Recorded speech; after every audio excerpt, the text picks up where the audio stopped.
시편 145편입니다.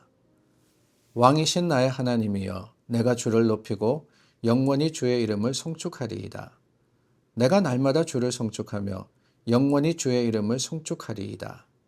여호와는 위대하시니 크게 찬양할 것이라. 그의 위대하심을 측량하지 못하리로다. 대대로 주께서 행하시는 일을 크게 찬양하며 주의 능한 일을 선포하리로다. 주의 존귀하고 영광스러운 위엄과 주의 기이한 일들을 나는 작은 소리로 읊조리리이다. 사람들은 주의 두려운 일의 권능을 말할 것이요 나도 주의 위대하심을 선포하리이다. 그들이 주의 크신 은혜를 기념하여 말하며 주의 의를 노래하리이다. 여호와는 은혜로우시며 긍휼이 많으시며 노하기를 더디하시며 인자하심이 크시도다. 여호와께서는 모든 것을 선대하시며 그 지으신 모든 것에 긍휼을 베푸시는도다. 여호와여, 주께서 지으신 모든 것들이 주께 감사하며 주의 성도들이 주를 송축하리이다. 그들이 주의 나라의 영광을 말하며 주의 업적을 일러서 주의 업적과 주의 나라의 위엄 있는 영광을 인생들에게 알게 하리이다. 주의 나라는 영원한 나라이니 주의 통치는 대대에 이르리이다. 여호와께서는 모든 넘어지는 자들을 붙드시며 비굴한 자들을 일으키시는도다. 모든 사람의 눈이 주를 앙망하오니 주는 때를 따라 그들에게 먹을 것을 주시며 손을 펴사 모든 생물의 소원을 만족하게 하시나이다.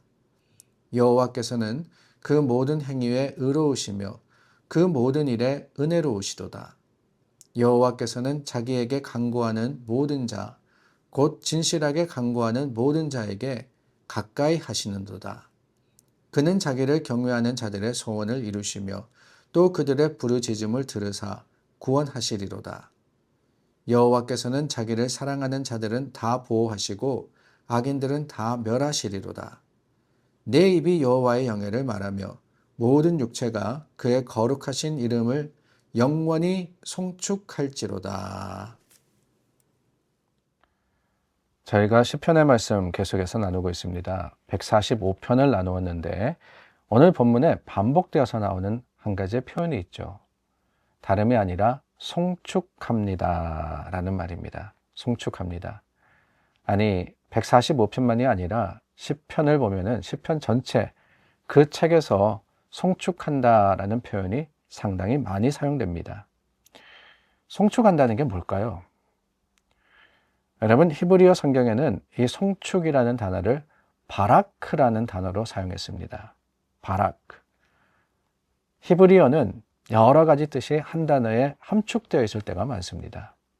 우리가 송축이라고 표현했는데 또 다르게 표현하면 감사하다, 선포하다, 알게 하다 이러한 의미가 다 담겨져 있어요. 예배를 드리기 위해 모인 사람들에게 하나님이 행하신 놀랍고 신비한 일을 알게 하고 하나님의 위대하심을 선포하게 하는 것, 그게 바로 송축한다라는 단어지요.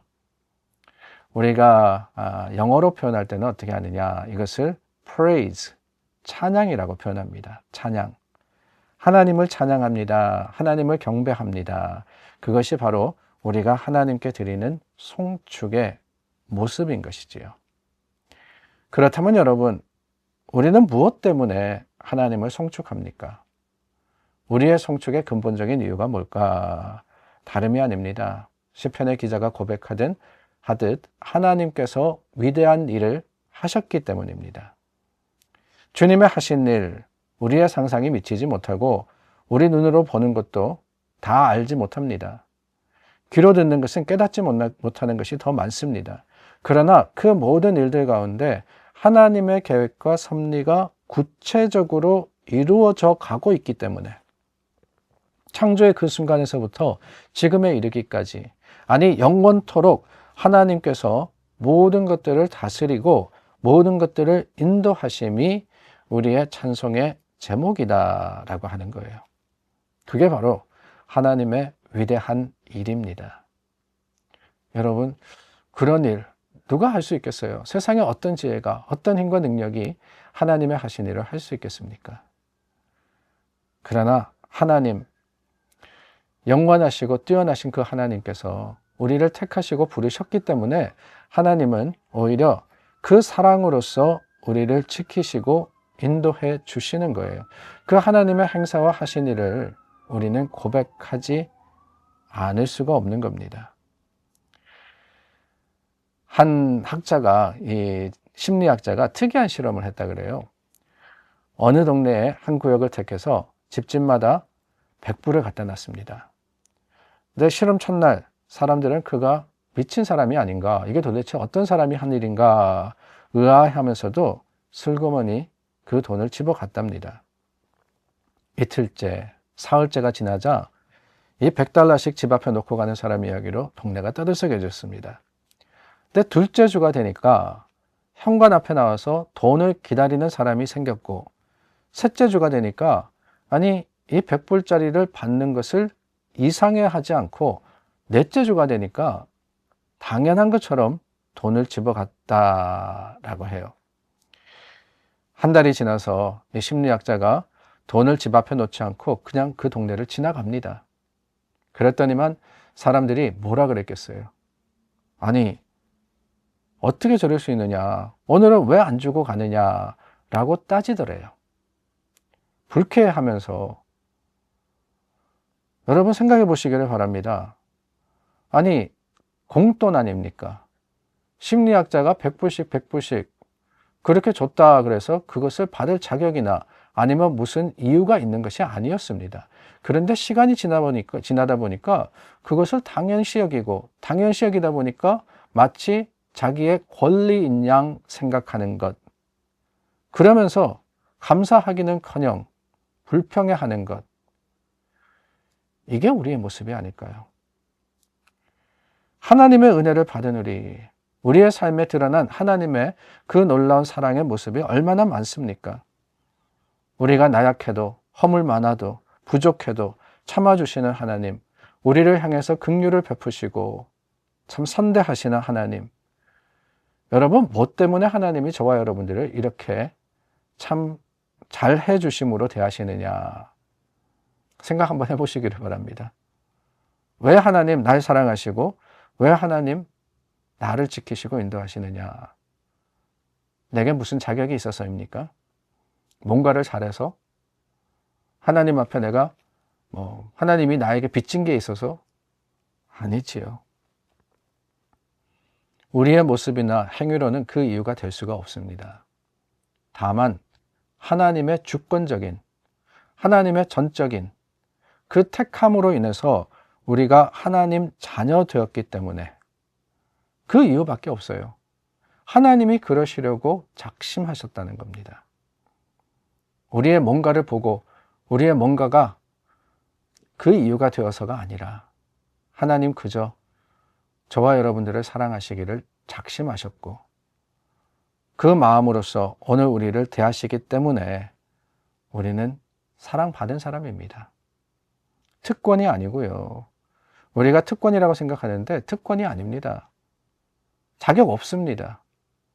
우리가 받은 거 아무것도 없지만 하나님은 우리를 사랑하셔서 하나님의 사랑으로서 대해 주셨기 때문에, 그렇다면 어떻게 해야 되느냐? 우리는 자랑할 것도, 또한 우리는 교만할 것도 없는 거예요. 그저 하나님께서 베풀어 주신 것, 계절이 지나고 시간이 흐를 때 이루어지는 모든 것들을 통해서, 아니 심지어는 내 생각과 내 바람과 내 뜻대로 되지 않는다 할지라도 하나님께서 우리 가운데 함께 하심을 감사하고 하나님의 하나님 되심을 인정하는 것, 그것이 바로 지혜인 줄 믿습니다. 사랑하는 여러분, 그래요. 하나님 날마다 우리에게 100불씩 주십니다. 아니, 현금으로 주신다는 게 아니라 그보다 더 큰 가치로 우리를 사랑하시고 우리를 지켜주시고 우리의 필요를 따라서 채워주십니다. 하나님의 사랑은 풍성하며 그 사랑은 끊임이 없기 때문에 우리가 기억하기를 원합니다. 잊지 않기를 원합니다. 그 사랑을 감사하며 오늘을 살아가는 저와 여러분들이 될 수 있기를 바랍니다. 기도하겠습니다. 참 좋으신 하나님 감사합니다. 하나님의 긍휼하신 사랑으로 오늘을 살아갑니다. 주님, 우리에게 베풀어 주신 그 은혜를 감사하며 기억하며 선포하는 자들이 되게 하여 주시옵소서. 예수님의 이름으로 기도드립니다. 아멘. 하나님 사랑과 그 은혜를 따라서 오늘도 살아갑니다. 주님 안에서 승리하시는 여러분들 되시기를 바랍니다.